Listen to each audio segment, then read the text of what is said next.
រាល់ថ្ងៃអាទិត្យឈប់សម្រាកបងត្រូវតែទៅលេងជាមួយម៉ាក់និងខ្ញុំបើមិនដូច្នេះទេ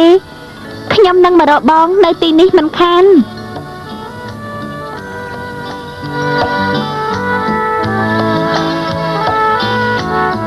ខ្ញុំខ្លាចតែទៅញឹកញាប់ពេកបណ្ដាលឲ្យអ្នកនាងធុញទ្រាន់ទៅវិញទេព្រោះកន្លងមកនេះខ្ញុំក៏ធ្លាប់រំមិតដែរតែពេលក្រោយមកនេះគេក៏ធុញនឹងភាពក្រីក្ររបស់ខ្ញុំទើបធ្វើឲ្យខ្ញុំបារម្ភហើយភ័យខ្លាចចំពោះខ្លួនឯងមនុស្សទាំងអស់ចិត្តមិនដូចគ្នាទេ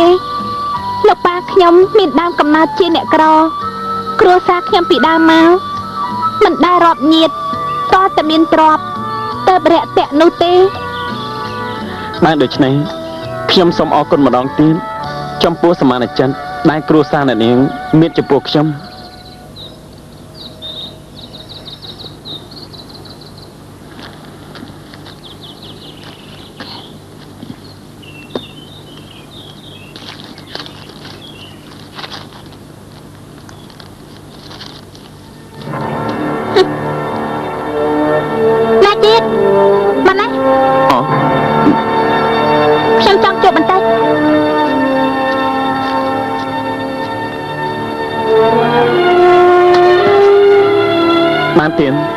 អ្នកនាងមានកាយដែរថ្ងៃក្រោយបើចង់ណាត់ជួបអ្នកណាម្នាក់កុំយកពេលវេលាដែលធ្វើការឲ្យខ្ញុំបើសាសងរឿងផ្ទាល់ខ្លួនឲ្យសោះណាអ្នកនាង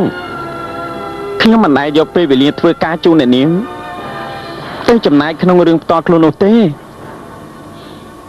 គាត់ថាខ្ញុំមិនដឹងស្អីសោះមែនទេ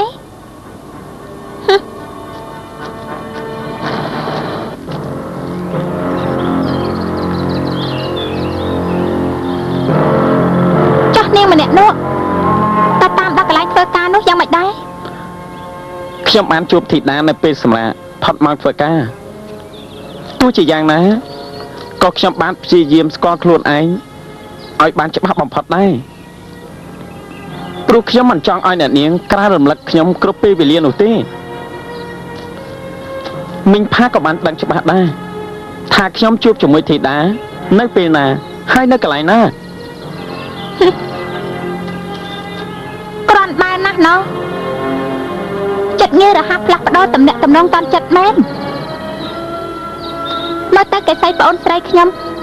ផ្លាស់ប្ដូរផ្ដាច់ការតាក់ទងជាមួយនោះមិនខុសទេ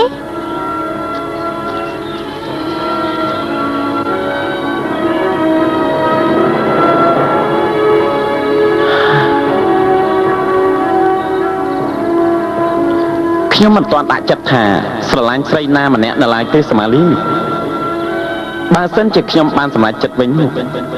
ខ្ញុំប្រកាសជាមិនផ្លាស់ប្ដូរចិត្តដោយងាយៗនោះឡើយ